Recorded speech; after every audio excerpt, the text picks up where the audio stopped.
What's going on, everybody? Got another reset for you. Today we're doing a reset on an ASUS ROG Phone 9 Pro. Really cool phone. Might have to do a video about some of the specs on this because this thing is awesome. Just a heads up, guys, we're posting a ton of stuff, so a ton of teardowns, a ton of hard resets. So if you're not following us yet, we'd appreciate the follow. And also, before we get into this, just remember, if you have any personal information on the phone that's important to you, it will get deleted during the hard reset, so bear that in mind when you're doing this. So without further ado, let's get right into it. So we got your power button right there. You got your volume down and volume up. What we want to do is we want to hold volume up and power at the same time. I like to hold volume up first, and I'll hit power. And once the phone turns off, you can let go of power. In essence, you can let go of both, but it's right there. So it gets into the recovery mode.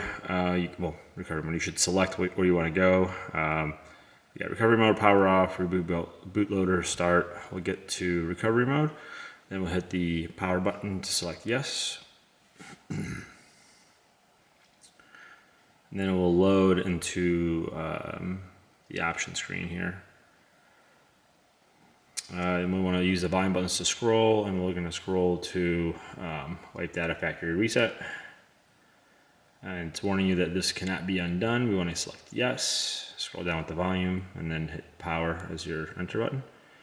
And that was that fast. It's done. It's deleted. And now you can either reboot system now or power off. We'll reboot system now. And this will get us to the welcome screen once it's done. Once again, really cool phone. If you guys want to see something in particular that you're having trouble with or haven't seen it yet, just let us know. And we'll get that up for you sooner than later. Otherwise, thanks for watching, and until the next one.